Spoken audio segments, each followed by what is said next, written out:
Okay students, நான் இதுலேயே பார்த்தீங்கன்னா இந்த சாலிபிலிட்டி ஆஃப் சாலிட்ஸ் இன் வாட்டரில் கீழே பார்த்தீங்கன்னா உங்களுக்கு ஆக்டிவிட்டி கொடுத்துருக்காங்க. Salt, sugar, chalk powder, sand, sawdust கொடுத்துருக்காங்க. இதில் பார்த்தீங்கன்னா மேலே பாருங்கள், டிஸப்பியர் இன் வாட்டர்னா வாட்டரில் ஃபுல்லாக கரையிறது. நாட் டிஸப்பியர்னா அதாவது பாதி கரைஞ்சி பாதி கரையாமல் இருக்கிறது does not disappear. Disappear completely in வாட்டர்னா வாட்டரில் என்ன ஆகுது, சுத்தமாக என்ன ஆகுது, கம்ப்ளீட்டாக கரையிறது. ஓகேவா? இப்போது ஃபஸ்ட்டு இன்னொருக்கா சொல்கிறேன் பாருங்கள். Disappear in water, does not disappear in water, disappear completely in water. அதாவது டிஸப்பியர் இன் வாட்டர்னா வாட்டரில் மறைஞ்சிரும். ஓகேவா? அது மறையும், ஆனால் என்ன ஆகாது, கம்ப்ளீட்டாக ஆகாது. ஓகேவா? பாதி கரைஞ்சி பாதி கரையாமல் இருக்குது ஃபஸ்ட்டு ஒன்.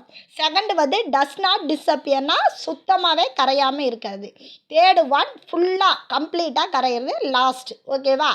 சால்ட் எடுத்துட்டோம்னா சால்ட்டு வாட்டரில் கரையும், ஆனால் அடியில் பார்த்தீங்கன்னா அந்த படிகம் வந்து என்ன ஆகும், கொஞ்சமாவது தங்கி இருக்கும். அப்போ சால்ட்டுக்கு என்ன வரும், disappear in water.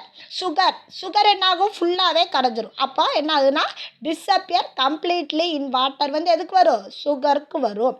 Chalk powder என்ன ஆகும், இங்கே கொடுத்துருக்காங்களா, சாக் பவுடர் என்ன டிஸப்பியர் இன் வாட்டர், ஆனால் என்ன ஆகாது, ஃபுல்லாக டிஸப்பியர் ஆகாது.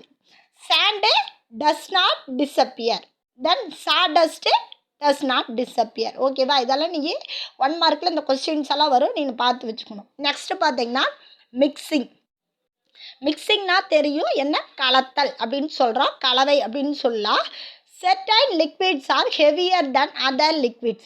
ஒரு சில லிக்விடு பார்த்தீங்கன்னா மற்ற லிக்விடை பார்க்கும்போது அதனோட அடர்த்தி வந்து அதிகமாக இருக்கும். லிக்விட்லேயே ஒரு சில லிக்விடுக்கு அடர்த்தி அதிகமாக இருக்கும், ஒரு சில லிக்விடுக்கு கம்மியாக இருக்கும்.